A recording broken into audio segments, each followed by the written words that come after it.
Bientôt, c'est le 1er janvier 2026. Bientôt, c'est la fin de l'année. Et les gens vont rentrer dans une cadence. Ils vont rentrer dans une sorte de rituel habituel. Un rythme effréné. La danse, la musique, l'amusement. Parce que nous sommes en fin d'année.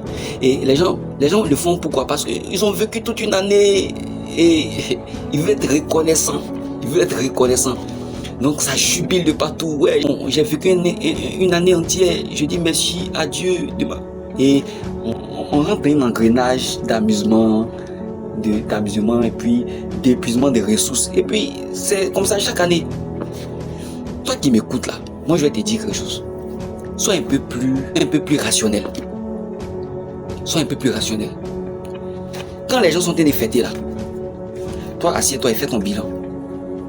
Parce que il y a la fête. Mais rappelle-toi quelque chose. Tu as un an de plus. Un an de plus. Et tu as un an de plus proche vers la mort. Durant ta vie là, qu'est-ce que tu as fait jusqu'à ce que tu arrives à ce niveau là? Qu'est-ce que tu as bâti? Qu'est-ce que tu as construit? Fais ton bilan. Tu as fait à l'année 2025 tout entière. Fais ton bilan en 2025. Qu'est-ce que j'ai fait qui me permet de pouvoir vivre une vie plus paisible, plus tranquille, afin que je puisse atteindre ce moment de la mort là, tranquillement, sans embrouille. Est-ce que tu as fait ton bilan? Est-ce que tu as fait ton bilan pour savoir si aujourd'hui tu t'en vas, qu'est-ce que tu peux laisser à tes enfants?